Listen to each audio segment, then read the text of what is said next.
Hey guys, it's Dan, and it is time for a reading vlog. It seems like it's been forever. It has been quite a while since I've done a reading vlog. I think it was quite a while for me doing a reading vlog because some of the books I read by authors were really short. They were novellas, and a couple that I read were by Sonora Taylor, and I try to only do one reading vlog per author, so if you send me multiple books, I'm probably only going to do one reading vlog per author, if that makes any sense, especially if you send me a bunch of them. But enough of the business, let's get on with my thoughts so far on Dead End by Chris Dileo. This is a book that I don't know why this doesn't have that many ratings. I looked on Goodreads and it only had like 7 ratings and 0 reviews, and I'm like, I started reading this and this is pretty good so far. It's got a very lengthy synopsis. If you want to hear the synopsis, I would say go check out my unboxing of this, and I read the synopsis so you have a full-on idea of what's going on with this story.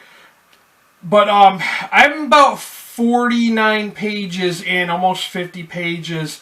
And like I said, I have a feeling this is a pretty good story. I'm enjoying it so far.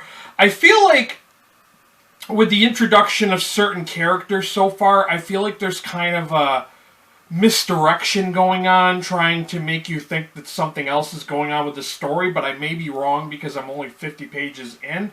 But I kind of like the supernatural elements I am seeing in the story so far.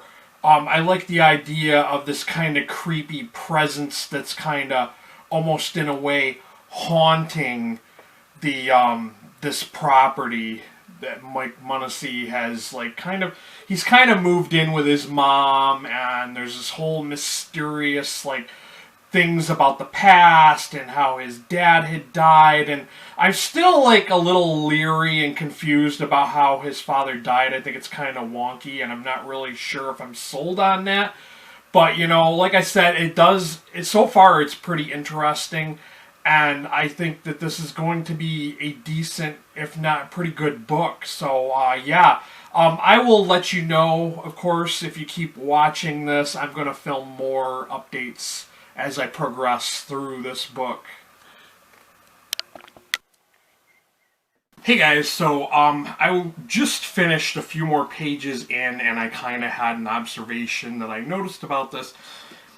This book seems very character-driven, like if you're into, like, seeing a book through the main character's eyes, and it's kind of interesting and makes the story kind of more suspenseful because the main character, Mike, he's trying to understand, like, his past events that had happened to him while living in his parents' house.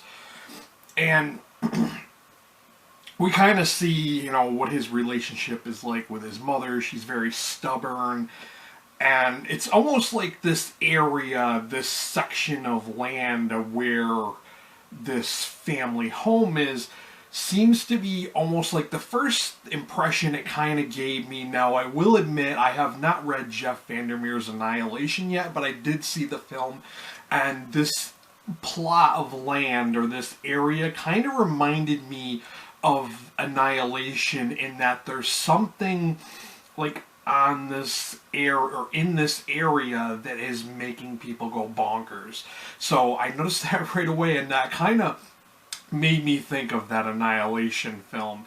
So I find that kind of interesting. I will admit I'm one who doesn't usually read reviews while I'm in the process of reading a new book, but I was kind of curious, like, what other people were thinking about this book, because like I mentioned in my last reading vlog, there just weren't a lot of ratings and reviews.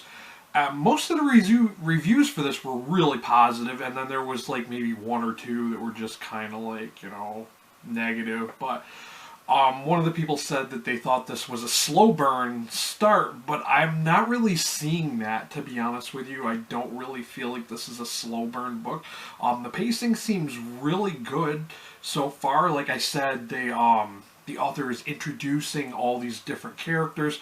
and some of them are kind of weird, odd, and, you know, not your norm, not your typical people living in this area.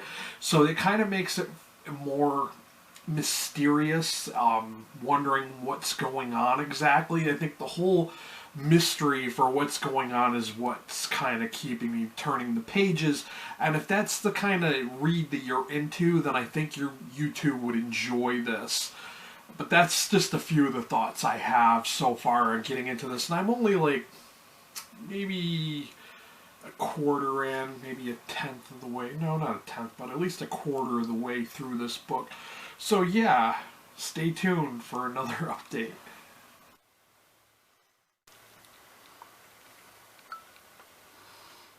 Guys, so this I think is going to be my final update for this reading vlog about Dead End by Chris Dileo.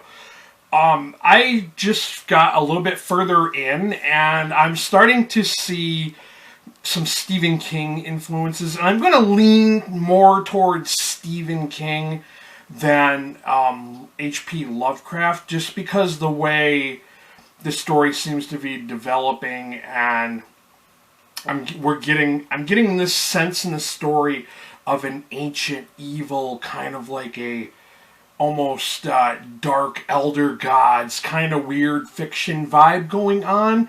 But like, I'm not 100% sure on that, but I'm leaning towards the Stephen King influence because it feels like a Children of the Corn, kind of like In the Tall Grass kind of like thing going on, versus, you know, like an H.P. Lovecraft, you know, Cthulhu, Dark Gods kind of thing. It did kind of... Now, I don't know if Chris Dileo is a fan of Robert E. Howard, but I did kind of get some kind of inkling, some kind of feeling of when Robert E. Howard had written a Cthulhu-based kind of Dark Elder Gods story. And it kind of had those kind of vibes, too, but I'm not, you know, not gonna assume anything.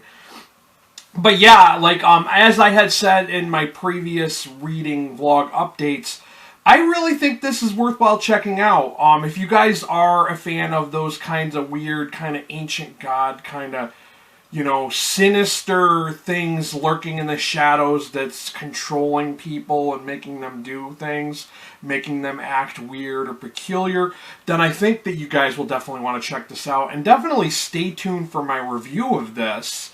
I'm not exactly sure. I have a feeling I probably will not be finished with this until sometime in August. I know it is the tail end of July. But yeah, I mean, the pacing, what I have time for and what I have gotten up to at this point, I think it might not be until sometime in August. Hopefully I can finish this before my birthday. My birthday is August 16th, and hopefully I can finish this before that. We're going to give it a shot. I'm going to plow through and power through this book if I have to, because I want to finish it within the next 3 weeks if I can. But of course, as always, if you are interested in picking up this book, it can be found on Barnes & Nobles, which is where the author had gotten the copy mailed to me from. But for those of you in the U.S., I will have a link to Amazon, because I am an Amazon affiliate. I'm not a Barnes & Nobles affiliate. But, yeah, so I will have that. And for you international folks, I'm going to try to put a bookshop.org link so that way you can find this book close to home. If you don't mind, I'm going to throw down my coffee link. If you guys could throw in a buck or two, every little bit helps. I appreciate the people that have donated money to my coffee, or the people that have purchased books through my links. It does greatly help out my channel. I finally reached my goal of hitting 666 subscribers. Rock on, people. Yeah, that is pretty damn cool. I put out a call on Twitter, and some people were really cool about retweeting and following and subscribing. So yeah, I'm super excited about that. I've still got a long ways to go to reach 1,000 subscribers. But, you know, I think I'll get there, and hopefully I can get there before the fall of 2020. That's all I got for you guys. Check out Chris Dileo and check out his Dead End book. I'm going to try to find a link to his website as well, and then have that posted down below too. Yeah, check out this book, guys. I think it's worthwhile checking out if you are a fan of dark elder gods and sinister presences lurking in the woods, stuff like that kind of stuff. That's all I got for you guys. Till next time, this has been Dan, Book Nook Noggin, and be good to each other, brother.